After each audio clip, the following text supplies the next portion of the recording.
The serenity of listening to the birds in the morning chirping away in the trees,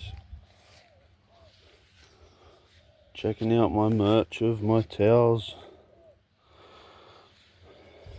just a little hand towel that you can use on your car. You can use it as a chamois or wipe down your forehead or throw it on your front seat.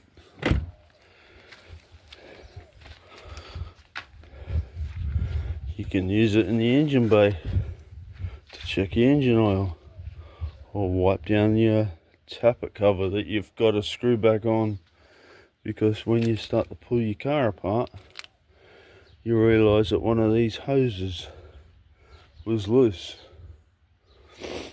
A hose that I haven't touched before. Anyway, so I'm going to put the vehicle back together again. I've topped it up with coolant. As you can see, it's nice and green today. And I took the Falcon out for a drive. As you can see, no air cleaner box on it. I took it for a drive down the road. I took it out of town, a couple of k's out in the 100k zone. Opened it up, gave it a squirt. Hasn't been driven since it got towed here, thinking that it had a blown head gasket.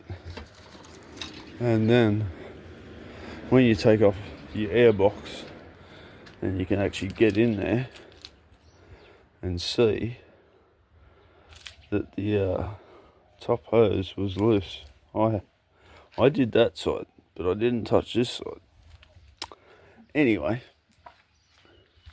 so I've tightened it all up, and I spoke to my mechanic friends, and Mr. Google even said it too, that a leaking hose can cause bubbles back up through the overflow.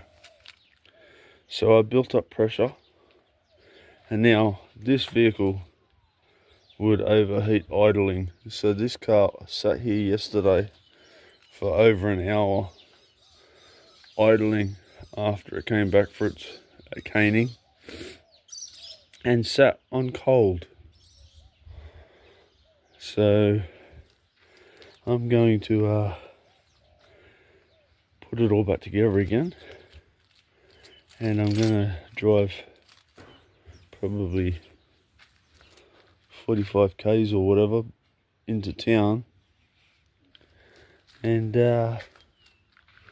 give it a good run and see what happens. See if we can see if it is a head gasket or not. Hoping that it's not, and then by all means I can continue on. It really needs a good detail on it. She's pretty dirty, the old engine. Today's plan was actually to do the suspension. I'm going to get a measuring tape, and we're going to measure from the top of the guards, from the center of the bearing, the center of the hub, to the top of the guards, front and rear. And then we're going to do the suspension changeover, and then we'll remeasure it and see what it's like.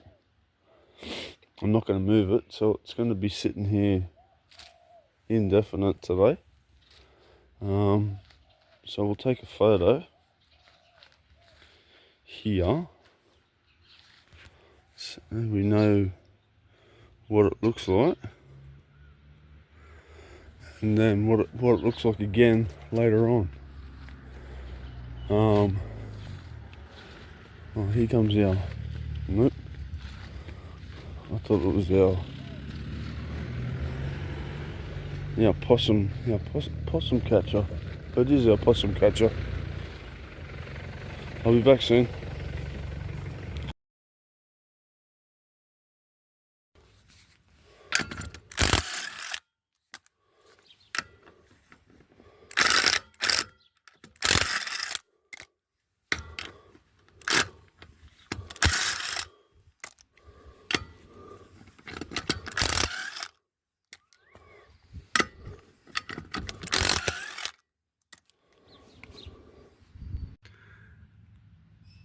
Thank God I'm changing the shocks, eh? You think she's leaking?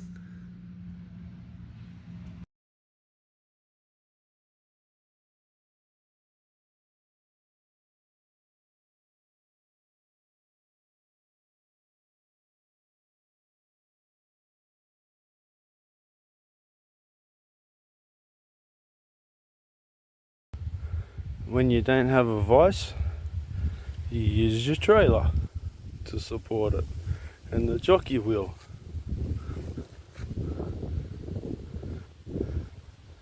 You do what you do to make it work. And I'm still on the left hand side. I haven't even made it to the right hand side yet, and it's 1:10.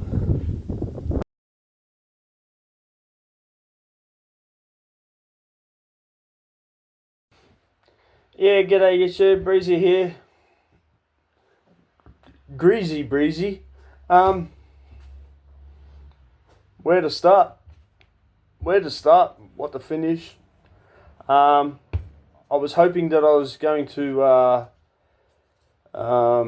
have the XR6 up and running for Sunday at the Mountains Tavern at Harlexton. They've got the car show and shine again, meet through Reverence Car Meet and Toowoomba Car Enthusiasts. But unfortunately, it's not 100% up and running yet. I wish it was. One being, I've got tools here in Queensland and tools in New South Wales in storage, and some of the tools that I needed today I don't have. One being an 18mm socket, and we live rural, so it's like there's no shops around here that sell a socket, an 18mm socket anyway. So yeah, and we don't have any family close by. They're a couple of hours away. So I've done the front suspension, as you can see in the previous footage. I got to the rear suspension. I took the 15mm out of the top of the front of the top shot. Now, I watched a couple of videos and I should have clicked, but I didn't even. And when it came to taking out the rear bolt, that's where I found out that I didn't have an 18mm socket to take out the bottom bolt. So it's been reversed. Oh, excuse me. Oh man, I'm knackered. It's been reversed back into the garage. Saying that though, I've got LED lights working on the interior. I've almost got the engine all back to complete again. There's a couple of things there that I've still got to do. So yeah, I've just got to put I've just got to put the rear coils and the rear shocks in the back. The front ones are actually done. It's sitting like this at the moment.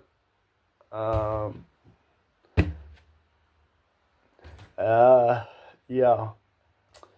From the center of the hub to the top of the wheel arch, the first measurements were 39 centimeters. They now measure out at 42 centimeters at the front. So I was a bit concerned about the front control arms, the upper control arms, where they actually sit compared to where the tires are. There's not much clearance. Like, the reason why I actually decided to change the suspension was when I decided to put it on the car trailer and tow it, trying to throw a strap over the front wheel and strap it down. The strap just wouldn't go over the tire. And I thought, well, what's going on? Like, they usually just go straight over the back of the tire, and then you strap it down, ratchet strap. But I couldn't get it over the left-hand front tire. I got it over the right front tire, but I couldn't get it over the left front tire. That's showing the left-hand front tire. There's the tire, and there's the control arm, and that was actually sitting on the tire. Now there's the tire, there's the control arm. Like, it's.